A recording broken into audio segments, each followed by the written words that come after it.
Hello বন্ধুরা, কেমন আছো তোমরা সবাই? আশা করি তোমরা সবাই ভালো আছো। ভগবানের কৃপায় যে যেখানে আছো ভালো থেকো, সুস্থ থেকো, এই কামনাই করি। মামুনের মনের কথাতে তোমাদের সকলকে সুস্বাগতম।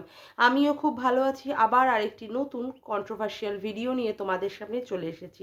আজকে রাত্রে আমি ভিডিওটা করে রেখে দেবো, আগামীকাল অর্থাৎ 12th মে 2024 আমি এই ভিডিওটা পাবলিক করে দেবো। মানে কি বলবো, একটা মানুষের মধ্যে কত ধরনের কন্ট্রাডিকশন থাকতে পারে, এই ঘোড়ামুখী দালাল দিদিকে না দেখলে বোঝা যায় না। আমাদের সঙ্গীতা ম্যাডাম কি বলেছিলেন, যে কাউকে কোনো নোংরা ভাষায় অর্থাৎ মুখের ভাষা খারাপ না করে আমরা যেন ভিডিওটা করি। ঠিক আছে, তা কথা হচ্ছে, একদিন নিজেকে সংযত রাখার পরেই তার পরের দিন থেকে কি শুরু করলো, সীমাদিকে নাম দেওয়া শুরু করলো। সীমাদি ওদিকে মাসির মেয়ে বলে নাম দেওয়া শুরু করলো। এখন আবার সেই সীমাদিকে পতিতা বলে আবার সম্ভাষণ করে আবার তার থাম্বনেলে, তার টাইটেলে দিয়ে, এবং ভিডিওর মধ্যে তো বারংবার সীমাদিকে পতিতা পতিতা পতিতা বলে বলে কাউন্টার করেই যাচ্ছে। তার মানে সে তার মুখের কথা কোনো মতেই রাখতে পারে না। ভালো কথা। বিকালবেলার মানে আজকের বিকালবেলার কথা বলছি, অর্থাৎ স্যাটারডে বিকালবেলার কথায় কি বলা হলো, কি বলল ঘোড়ামুখী। ও, ঘোড়ামুখী নাম নিয়ে কথা বলতে গিয়ে আমাকে অনেকেই বলে যে তুমি কেন ঘোড়ামুখী নাম নিয়ে কথা বলো। তা বলি কি, যার সম্পর্কে যাকে নিয়ে আমি টার্গেটটা করছি সে যবে মানুষকে সঠিকভাবে মূল্যায়ন করতে পারবে, যেমন সীমাদিকে হয়তোবা তার নাম বিকৃত করে কিমা যদি বলতে পারে, সেইটুকুও যদি বলতে পারে, তবেই আমি তাকে তার নামের হয়তো অন্য কোনো নাম বার করে নিয়ে আমি বলবো। যতদিন পর্যন্ত না সে নিজেকে রেকটিফাই করবে ততদিন পর্যন্ত আমি অন্তত নিজেকে সেই জায়গা থেকে রেকটিফাই করবই না। সে আমার কমেন্ট বক্সে তোমরা যে যা পারো কমেন্ট করো, আমি সেই কমেন্টে রিপ্লাই দিতে প্রচণ্ড পরিমাণে প্রস্তুত, এবং আমি জানি যে কিভাবে সেটাকে রিপ্লাই দিতে হয়। এবার হচ্ছে, আজকে বিকালবেলার মনে হয় ভিডিওতে দেখলাম যে সন্দীপকে বলছে যে আবার তুমি টাকা চাইতে বসে যাবে। কারণ সন্দীপ বলেছে যে সে তার সন্তানের জন্য কারোর পা ধরতে বা হাতে ভিক্ষা চাইতে সে বসে যেতে পারে, সন্তানের জন্য। এবং তাকে তাহলে এটার মূল্যায়ন কি করতে হয়েছে, ঘোড়ামুখী বলতে বসেছে যে আবার সন্তানের জন্য সে টাকা চাইতে বসে যাবে। তখন ঘোড়ামুখী কি বলেছে, যাদের টাকা তারা দেবে, কিন্তু কথা হচ্ছে যে এতে করে তার কোনো অসুবিধা নেই। যদি সন্দীপ রাস্তার পাড়েই বসে ভিক্ষা চায় বা বাটি নিয়ে ভিক্ষা চায় বা কি বলে চাদর পেতেও যদি ভিক্ষা চায়, তাতে করে কোনো অসুবিধা নেই। হ্যাঁ, অসুবিধা আছে কি নেই সেটা আবার পরবর্তী ভিডিওতে অর্থাৎ রাতের ভিডিওতে আমরা দেখতে পেলাম। কি প্রচণ্ড পরিমাণে নাকি ওর অসুবিধা হয়ে যাচ্ছে, বাচ্চাটাকে দেখিয়ে দেখিয়ে বারংবার সন্দীপ টাকা তুলছে, বারংবার এইভাবে কেন ওদের লোককে ওকে টাকা দেয়। বলছি কি যে আহ, তুই কেন টাকাগুলো তুলেছিলিস?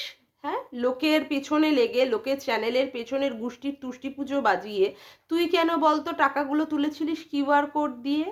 তুই কেন তুলেছিলিস? আজকে কিউআর কোডের টাকা দিয়ে তুলে তুই কত কিছু কাজ করেছিস। একদিকে কেসের মতো জায়গায় তুই কেসটাকে ট্রান্সফার করিয়েছিস, আবার কি বলে দিল্লির মতো জায়গায় তুই নিজের চিকিৎসা করিয়েছিস, তারপরে ঘরে বিভিন্ন ধরনের জিনিস তুই ঢুকিয়েছিস।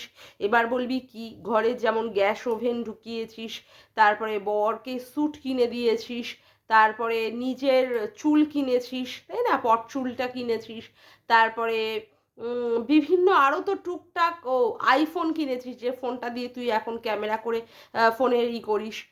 বিভিন্ন জিনিস তো টুকটাক তুই কিনেই চলেছিস। তারপরে তো খাসির মাংস লাল লাল ঝোল তো এখন প্রত্যেক সপ্তাহে খেয়েই চলেছিস, ওইখান থেকে টাকা ভাঙছিস আর খাচ্ছিস। এই টাকাটা না পাওয়ার আগে পর্যন্ত তোর মধ্যে কিন্তু এই হাল ফ্যাশন যেভাবে তুই চালাচ্ছিলিস সেটা কিন্তু তোর ছিল না। যেই তোকে লোকে কিউআর কোড দিয়ে টাকা দিয়ে দিল, সাথে সাথে তোর লাইফ স্টাইলটাই বদলে গেল, তাই না?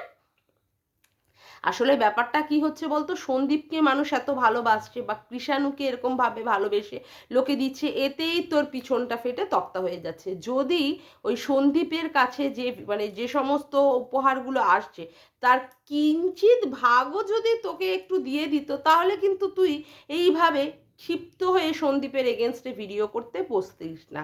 তোকে যেহেতু ওদের মানে লাভের কিছু অংশ তোকে মানে লভ্যাংশ তোকে দিচ্ছে না, তার জন্যই তোর ফেটে চৌচির হয়ে যাচ্ছে। তার জন্যই তুই প্রত্যেক দিন ভিডিওতে তোর এই যে ডাইনি মূর্তিটা মানে ভিতরের মানে শকুনি মূর্তিটা বুঝেছিস তো, হিংস্র পরায়ণতা, ওই বাচ্চাটার সাথেও পর্যন্ত তুই সেই জিনিসটা করতে মানে হিংসামোপানা করতে তুই ছাড়ছিস না। আজকে নয় সন্দীপের একটা বাচ্চা আছে সেই দিকে দিয়ে চাইতে পারছে, বলছি কি তোর মধ্যে সেই অক্ষমতাটা কেন? তুইও তোর বাচ্চাকে দেখিয়ে তুই টাকাটা যেতে পার, চাইতে পারতিস লোকের কাছ থেকে। তোর নিজের সন্তান হয়নি তাতে কি আছে, তুই অ্যাডাপ্ট নিয়ে একটা সন্তান নিয়ে এসেই তুই টাকা চা। তোর যদি এত লোকের সঙ্গে হিংসামো পানা থাকে তুই সেই দিকটা কেন করছিস না? আজকে ওই কৃষাণুকে দেখে যদি কেউ যদি ভালোবেসে তাকে গিফট দিতে চায়, কিছু দিতে চায়, তাতে করে তোর সারগানে ফেটে চৌচির হয়ে যাচ্ছে কেন? তোর যদি সেইখানে অক্ষমতা মনে হয় তাহলে তুই অ্যাডাপ্ট নিয়ে নে বাচ্চা, অ্যাডাপ্ট নিয়ে তুই সেই বাচ্চাটাকে দেখিয়ে দেখিয়ে টাকা দে। আসলে কি বলতো, তোর গ্রহণযোগ্যতা নেই। আসছি পরপর করে বলবো সমস্ত কথাই, গ্রহণযোগ্যতার কথাই, কিন্তু তুই কি করছিস, বলতে বসে যাচ্ছিস, তাই না? বলতে তোকে বসতেই হবে, কারণ কি সন্দীপকে দিচ্ছে অথচ তোকে দিচ্ছে না। মানে তুই যেগুলো পেয়েছিস কিউআর কোডের টাকা দিয়ে যে সমস্তগুলো চালাচ্ছিস এতে তো তুই সন্তুষ্ট না। এখন যদি তুই ওই সমস্ত টাকা আরো বেশি করে পেতিস, যদি তুই 3 কামরার একটা ফ্ল্যাট কিনতে পারতিস, তাহলে না তোর মন সন্তুষ্ট হতো? তুই এতটুকুতে কখনো সন্তুষ্ট হয়? হ্যাঁ বল। ওই যে একটা কবিতা ছিল না, অল্পেতে খুশি নয় দামোদর শেঠ কি, মুরকির মোয়া চাই চাই ভাজা পেট কি। তোর অবস্থা হয়েছে ওই দামোদর শেঠের মতো, বুঝেছিস? তুই অল্পতে এতটুকুতে সন্তুষ্ট হতে পারিস? যেখানে লোকে এইভাবে ঢোকাচ্ছে সেখানে তো তোর সারগান জ্বলে যাবেই, মানে সারগান ফেটে চৌচির হবে। যেমন প্রিয়াকে লোকে টাকা দিয়েছে, সেই টাকা দিয়ে প্রিয়া কত কিছু করে নিচ্ছে সেটা তো অবশ্যই বল। আরও তুই রেকমেন্ড করেছিলিস, সেই সমস্ত লোকেরাও প্রিয়াকে টাকা দিচ্ছে, সেই সমস্ত টাকা প্রিয়া কি করলো কোনো হিসাব দিল না, তাতে করে তো তোর ফেটে চৌচির হবে। অথচ তোর বেলায় তখন তোকে তুই বলে দিবি ভিউয়ার্সরা আমায় বলেছ তুমি কোনো হিসাব দেবে না, অথচ সবার বেলায় হিসাবটা তুই চাইতে বসবি। সবাই কেন ওকে টাকা দেয়, ওকে টাকা দেয়, সেইটাতে নিয়ে তুই বসে যাবি। আচ্ছা, এইবার একটা কথা বলি, তুই কি বললি যে হাইকোর্টে যখন এই কেসটা উঠেছে তখন নাকি মহামান্য বিচারপতি সন্দীপকে কি বলবেন, যে তুমি এর জন্য তুমি টাকা তুলেছো এর জন্যও নাকি একটা কেস হবে। বলছি কেসটা তো তোর ক্ষেত্রেও হতে পারে। তোকে যখন লোকে জিজ্ঞাসা করবে, যখন হাইকোর্ট বিচারপতি মহামান্য বিচারপতি যখন জানতে পারবে যে তুইও একটা অন্য চ্যানেলের এগেনস্টে দিনের পর দিন তাদের চ্যানেলটাকে বরবাদ করার জন্য দিনের পর দিন যে সমস্ত ভিডিওতে দেখা যায়নি তার বাইরে গিয়ে কথাবার্তা বলে অতিকথন অতিরঞ্জিতভাবে কথাগুলোকে বলে তাদের চ্যানেলটাকে পুরো ধ্বংসের মুখে ফেলে দিয়েছিস, তারপরে তারা যখন কেস করেছে তখন তুই কিউআর কোড নিয়ে বসে গেছিস, তখন তো তোর এগেনস্টে আরও আর একটা মামলা হবে, তোর এগেনস্টে তো আরও আর একটা মামলা হবে। তুই আবার অন্য লোককে কি কথা বলতে যাচ্ছিস, কি উপদেশ আর কি বুদ্ধি দিস? হ্যাঁ, ঘুটে পড়ে গোবর হাসে, ও ওদের বুদ্ধি দে। আরে তুই তোরটা ভাব রে, তুই তোরটা ভাব। যখন মহামান্য বিচারপতি জানতে পারবেন যে তুই এমএসএলদের এগেনস্টে এত নোংরা নোংরা ভিডিও নামিয়েছিস, তারপরে এমএসএলরা তোকে কেস দিয়েছে এবং তুই তার জন্য কেস লড়ার জন্য তুই লোকের কাছে কিউআর কোড দিয়ে টাকা চেয়েছিস, তাহলে তুই কি খুব খুব সম্মানজনক কাজ করেছিলিস? আজকে তুই বলছিস বিশেকে ভিক্ষাবৃত্তি করতে, মানে ভিক্ষাবৃত্তি করুক, ও রাস্তায় বসে করুক, বা ও কি গামলা নিয়ে বসুক, হ্যাঁ ও গামলা নিয়ে বসুক, কিংবা ও নিয়েই বসুক, কি বলে হাঁড়ি কলসি পাতিল যা খুশি নিয়ে বসুক, তুইও তো একদিন গামলা নিয়েই বসেছিলিস না, ভিক্ষার ঝুলি নিয়ে। তুই কি খুব সম্মানজনক কাজটা করেছিলিস? আজকে তুই জ্ঞান দিতে বলে বসে যাচ্ছিস, কি জ্ঞান পাবি না বল তুই? কি জ্ঞানদা চরণী মাসি, তাই না? তুইও তো একদিন এইভাবেই টাকাটা তুলেছিলিস, তখন তোর মনে হয়নি লোকে এই সমস্ত নিয়ে ছেঁড়া কাটা করবে? হ্যাঁ, আজকে কৃষাণুকে দেখে যদি কেউ কোনো গিফট দেয় তাতে তোরে তোর সারগান জ্বলে যায়। আমাদেরও তো ফেটে যাচ্ছে যে তোকে লোকেরা কি কোন আবাল পাবলিক, কোন সি মার্কা পাবলিকরা তোর মতো মহিলাকে টাকা দিয়েছে, যে কিনা অন্য লোকের চ্যানেলের এগেনস্টে দিনের পর দিন নোংরা থেকে নোংরাতর ভিডিও নামিয়েছে, যে ভিডিওগুলো শোনাও পর্যন্ত পাপ। শোনাটাও পর্যন্ত কান দিয়ে যদি শোনা হয় না, সে শোনাটাও পর্যন্ত বহুত বড় পাপের হয়ে যাবে। সেই সমস্ত লোকেরা তোকে টাকা দিয়েছে কেস লড়ার জন্য, তোর মতো মহিলাকে। খুব সম্মানজনক কাজ করেছিলিস না? তখন তুই কি নিয়ে বসেছিলিস? ওরা নয় গামলা নিয়ে বসবে, তখন তুই কি নিয়ে বসেছিলিস? কি নিয়ে বসেছিলিস? বড় বড় ডায়লগ বাজি দিতে বসেছিলিস। দুপুরবেলার ভিডিওতে সন্দীপকে কি যেন বললি, সন্দীপকে বললি ও বিসি, আর রাতের বেলায় ভিডিওতে তুই নিজেই নিজেকে বলছিস তুই হচ্ছিস কি গর্ধপ। তাহলে তুই নিজেই দেখ, কোনো একটা প্রসঙ্গ ধরে তুই নিজেই নিজেকে বলছিস আমরা তো হচ্ছে গর্ধপ। অবশ্যই তো তুই গর্ধপ, অবশ্যই তুই গর্ধপ। আচ্ছা এইবার আসি পরিষ্কার কথায়। কথা হচ্ছে যে সেবক দাদা, সেই সেবক দাদা নাকি গামলাকে কি গাড়ি করে নিয়ে গেছে। কোথায় নিয়ে গেছে না, হাইকোর্টে। ভালো কথা। আবার এই সেবক দাদাই নাকি রেস্টুরেন্টে বসে 3,000 টাকা দিয়ে খাইয়েছে। ভালো কথা। কেননা বোন ডেকেছে রে, বোন। আচ্ছা খুব ভালো কথা। বোন ডেকেছে বলেই এইভাবে টাকা পয়সা খরচ করা যায়। কত টাকা নিচ্ছে সেটা কোনো কথা না, আদৌ টাকা নিচ্ছেই না হয়তো, এরকম একটা ব্যাপার। একটা সেলিব্রিটি, গামলার মতো একটা সেলিব্রিটি মহিলার কেস নিয়েছে, হয়তো টাকা পয়সা নাও নিতে পারে। আজকে তুই বলছিস যে বোন ডেকেছে বলে তাকে খাইয়েছে 3,000 টাকা দিয়ে। ভালো কথা। তা সীমাদি আর সন্দীপের ব্যাপারটা নিয়ে তুই তাহলে কেন মানতে পারিস না?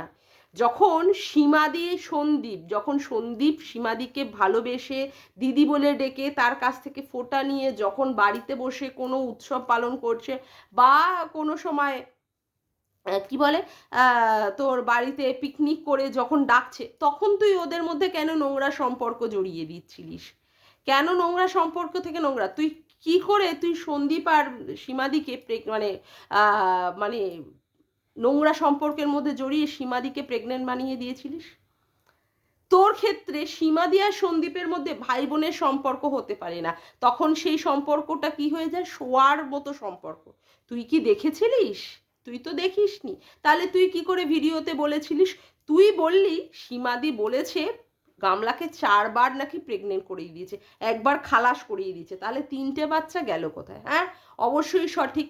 তাহলে সীমাদি যখন দেখেনি গামলাকে যখন বলতে পেরেছে খুব অন্যায় করে ফেলেছে, তাহলে তুই কি দেখেছিলিস সীমাদি সন্দীপের সাথে শুয়েছিল? মানে ওরা যখন শুয়ে কুকর্ম আর অপকর্মগুলো করছিল, তুই কি সেখানে প্রেজেন্ট ছিলিস? তুই কি করে বললি সীমাদিকে যে সীমাদি প্রেগনেন্ট হয়ে গেছে? আবার কি না, তোর ওই বরের ট্রিটমেন্টের নাম করে ওরা ব্যাঙ্গালোরে যেখানে গেছে সেখানে নাকি সীমাদি গিয়ে পেট খালাস করে এসেছে। তুই কি করে দেখলি? সীমাদির নামে যদি কোনো রকমের এই ধরনের অ্যালিগেশন যুক্ত যদি কোনো রকমের কেস হতে পারে, তাহলে কেসের তালিকা থেকে কি তুইও বাঁচবি? আমি তোকে বলছি ঘোড়ামুখী, তুইও কি বাঁচবি? সেই দোষে দোষী তো তুইও। ও যদি ফেসে যায়, সীমাদি যদি ফেসে যায়, তাহলে তো তুইও ফাঁসবি। সে একই লজিক অনুযায়ী তোর কথা অনুযায়ী তোকে আমি যুক্তি দিয়ে কথা বলছি, আমি তো যুক্তির বাইরে গিয়ে কথা বলছি না। আজকে তুই বলছিস যে সীমাদি দেখিনি গামলাকে যে এই ধরনের কাজ করতে, 4বার প্রেগনেন্ট করে দিচ্ছে। অবশ্যই বহুত দোষ করে ফেলেছে। বলছি কি তুই ওই MSL, হ্যাঁ তুই জানিস মাই সিম্পল লাইফস্টাইল, যেখানে কণিকার মানে উজ্জ্বলের চ্যানেল, কণিকাকে কি দেখেছিলিস যে কণিকার ভাসুরের সাথে ওই নোংরা অপকর্ম কুকর্ম করছে, যেখানে তোকে বলতে হয়েছে যে পাশের ঘরে নাকি যৌবনের এডিট হচ্ছে? ও, এটা বললে তো আবার বলবি যে তোর তো কেসটা এখন সুপ্রিম কোর্টের মতো জায়গায়, কেসটা এখন তত্ত্বাবধানও রয়েছে, তাই বলা যায় না। আচ্ছা আচ্ছা, তোকে বলি, তুই কি গীতাদির সঙ্গে গীতাদির জামাই কি শুতে দেখেছিস? কিন্তু তুই বলেছিস রিম্পার শ্বশুরের সাথে শুতে দেখেছিস। রিম্পার মাকে নাকি 12 জনে মিলে গণধর্ষণ করেছে, সেখানে রিম্পার মা নাকি সেই গণধর্ষণের জ্বালায় নাকি পড়ে গিয়ে কোমর ভেঙে পড়ে রয়েছিল। তুই কি দেখেছিস? তুই কি এই সমস্তগুলো দেখেছিস? তুই সীমাদিকে প্রশ্ন করছিস, তা প্রশ্নটা যখন করছিসই, তাহলে আমাকেও তো সেইভাবে যুক্তি দিয়ে তোকেও প্রশ্নটা করার অধিকার আছে না? আচ্ছা, তারপরেও যদি এই সমস্ত কথা বলি, তুই তখন বললে দিবি কি সবার চ্যানেলে আমি পেতনিদের মতো ঘুরে বেড়াই। ওকে, তাহলেই আমি তাই মেনে নিলাম যে আমি পেতনিই মেনে নিলাম। তোর মতো সাদা ধবলি পেতনি হওয়ার আমার কোনো দরকার নেই। তোর মতো অকাট মূর্খর মতো পেতনি হওয়ার কোনো দরকার নেই, যে ঠিক করে পয়েন্ট দিয়ে যুক্তি দিয়ে বলতে পারে না। কি করে সে? ভুল ভাল নিজের মনের মতো করে কথা গড়িয়ে নিয়ে লোকের ওপরে কি করে সে, লোকের ওপরে দোষগুলোকে আরোপ করে সে ভিডিও বানায়। তোর মতো এরকম আবাল পাবলিক হওয়ার আমার দরকার নেই। তুই অনেক বড় ইউটিউবার, কিন্তু ভুলভাল যুক্তি দিয়ে, যে যুক্তির কোনো মা বাবা নেই, তোর বুদ্ধি বা তোর লজিকের কোনো মা বাবা নেই। এবার আসি, তুই কি বললি ভিডিওতে, বললি যে গামলা তোকে কোনো কথাই বলে না, কিন্তু তুই দায়িত্ব নিয়ে নিজেই বলে দিচ্ছিস। তা বলছি কি, গামলা যখন তোকে বলে না, তুই তাহলে কোন মানে কি সাহস নিয়ে তুই গামলার হয়ে এই ধরনের কথা বলিস? এই গামলাই না তোকে বলেছে যে তোর মানে মানে তুই নাকি পরের মাথায় কাঁঠাল ভেঙে খাস। তাহলে গামলা যখন তোকে এটা বলেছে, তুই কোন সাহসে তুই গামলাকে মানে গামলার হয়ে তুই ভিডিওগুলো বানাচ্ছিস? দরাম দরাম করে মন্দিরার ক্ষেত্রে লাথি খাওয়ার পরেও তো শিক্ষা হয়নি, তাই তো? তারপরে আবার কি বলেছে, তার কমিউনিটিতে মানে তার কোনো একটা জায়গায় হয়তো বা তার কমেন্ট বক্সে, জানি না এখন সেটা তার মানে পরকীয়ার পার্টনার করেছে না সে করেছে, সে কিন্তু তোকে পরিষ্কারভাবে বুঝিয়ে দিয়েছে যে সবই করিস তুই তো চ্যানেল গ্রো করার পরে। তারপরে বাবা যা তাণ্ডব মূর্তি করলি তার জন্য কমিউনিটি পোস্ট টোস্ট দিয়ে ক্ষমা চেয়ে নিয়েছে, কিন্তু তোর সাথে এক ক্যামেরায় কিন্তু কখনো আসেনি। তুই বলেছিলিস যে তোর বাড়িতে গামলাকে আসার জন্য, কিন্তু গামলা কিন্তু অফ ক্যামেরায় তোর বাড়িতে আসতে চেয়েছে, যেটা তুই মানিস নি বলে গামলা তোর বাড়িতে আসেনি। যেহেতু গামলার মুখ দেখিয়ে তুই তোর চ্যানেলটাকে গ্রো করবি বা তার প্রচার করবি বলে কিন্তু আসেনি। তারপরেও কিন্তু তুই গামলাকে নিয়ে ভিডিও করতে বসে যাস। মানে তুই এতবার করেও অপমানিত হোস, এতবার করেও লাথি খাস, এতবার করে গু খেয়ে নিস, তারপরেও তোর শিক্ষা দীক্ষা হয় না, তাই না? এতবার করো, আরও আছে তোর কপালে, আরও জুটবে। আচ্ছা এইবার বলি, তুই সীমাদির উদ্দেশ্যে কি বললি? সীমাদির উদ্দেশ্যে বললি এই যে সেবক দাদা যিনি কিনা গামলাকে 3,000 টাকা দিয়ে খাইয়েছেন, এর পরবর্তীকালে নাকি সবাইকে খাওয়াবেন। তুই আমরা বলে ওখানটায় নিজেদেরকে বিশ্লেষণ করলি যে আমাদেরকে যখন খাওয়াবে তখন আবার বলতে আসিস না। তুই কি করে জানলি যে তোকে ডাকবে, আহ্বান করবে? তুই এতটা ওভার কনফিডেন্ট হয়ে যাচ্ছিস কি করে যে সেবক দাদা তোকেই ডাকবে? তোকে ডাকবে এতটাই কনফিডেন্ট তুই যে তোকে ডাকবে? তোকে যারা মানে চুল দিয়েও পোছে না, তোকে যারা চুল দিয়েও পোছে না, তারপরেও তুই এতটা ওভার কনফিডেন্ট যে তোকে ডাকবে, সেখানে রেস্টুরেন্টে বসে তাদের জয়ের উৎসব পালন করবে, তোকে ডাকবে? যে বলে দিচ্ছে যে তুই তাদের মানে অন্য লোকের কাঁঠাল মাথায় কাঁঠাল ভেঙে খাস, মানে তুই ওদের মাথারই কাঁঠাল ভেঙে খাচ্ছিস, আবার তুই ভেবে নিচ্ছিস যে তোকেই ডাকবে। তোর মতো পাগলিচু কটা আছে বলতো? তোর মতো তার কাটা পাবলিক কটা আছে? কোনো মাথায় বুদ্ধি শুদ্ধি নিয়ে কথাবার্তা বলিস না। এই দুপুরবেলার ভিডিওতে বললি সন্দীপকে বিসি, আবার তারপরে রাতের বেলার ভিডিওতে নিজেকে কি বলছিস? গর্ধব। আমার মতো গর্ধব? তুই তো গর্ধবই। তুই গর্ধব বলে তুই নিজেকে নিজে চিনিস ভালো। আচ্ছা এবার বলি, যেখানে তুই কি বললি যে হাইকোর্টে কেন গেছে, হাইকোর্টে কেন গেছে, যেখানে সন্দীপ বলেছে যে হয়তো লোয়ার কোর্টে সেরকম বিচার পাচ্ছে না, যে কোনো ক্ষেত্রে এই কোর্টের কেসের ক্ষেত্রে যেখানে উকিল টুকিল দিয়েও 498-এর মতো জায়গায় কেসটা সাজাতে পারিনি, সেই জন্য হাইকোর্টে গেছে। সীমাদি বলেছে বাচ্চার পিটিশন জমা দিতে গেছে। সেখানে কি বললি তুই যে ওর উকিল এতটাই স্ট্রং, যেখানে সন্দীপদের উকিলরা মাটির তলায় থাকলে সেই মাটির তলা ঝাড়া দিলে ওরা নাকি মুখ উল্টে পড়ে যাবে। আমরা দেখলাম তো 16 জন উকিলের কাজ কারবার, কিতনে আদমি থে সর্দার, 16 জন। তা 16 জনের এত দম, সেই 498-এর মতো এর মতো কেসটাও তো খুব একটা জোরালো করতে পারলো না। আরও দেখতে বাকি আছে। তাহলে ঠিক আছে, দেখবো বলেই বসে থাকলাম, না হলে দেখবো বলেই না বসে থাকলাম। ডায়লগ বাজি মারতে বসেছে, ডায়লগ। অসভ্যের থেকে অসভ্য মহিলা ডায়লগ বাজি। আগে তুই তোর নিজের চিন্তাটা কর, বুঝলি? তারপরে দালালিটা করবি। দালালিটাও তো তুই ভালোভাবে করতে পারিস না। এই যে বললি মন্দিরাকে নাকি তুই কোর্টের চত্বরে টেনে নিয়ে গেছিস, তুই মন্দিরাকে কোর্টের চত্বরে টানিসনি, মন্দিরা তোকে কোর্ট চত্বরে টেনে নিয়ে গেছে। মন্দিরা, তুই এই মন্দিরার ভয়ে না দুদিন না একদিন, সরি একদিন ভিডিও করা পুরোপুরি বন্ধই করে রেখেছিলিস। ছাদের ওপরে গিয়ে সুর করে করে দুঃখ করে করে গান গেয়ে পর্যন্ত বুঝিয়েছিলিস তোর কত দুঃখ, তুই আর এই সমস্ত কোর্টের কেস খামারি আর তুই নিতে পারছিস না। তুই তুই মন্দিরাকে কোর্টের কেস চত্বরে নিয়ে যাসনি, মন্দিরা তোকে নিয়ে গেছে। তুই লোককে ভুলভাল তথ্য দিস না, লোক কিন্তু মানে এতটাও বোকা নয় যে তোর এই সমস্ত ভুলভাল কথা শুনে তারা বোকা হয়ে থাকবে।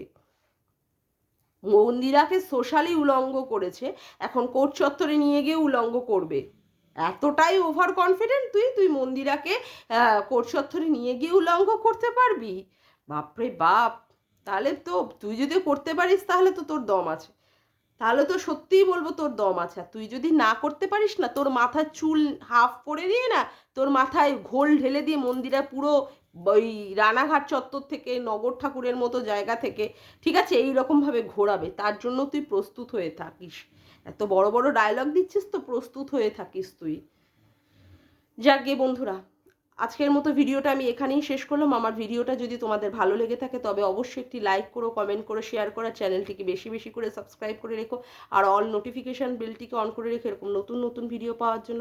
আজকের মতো আসি বন্ধুরা, আবার দেখা হচ্ছে একটি নতুন ভিডিওর সাথে। Bye, tata.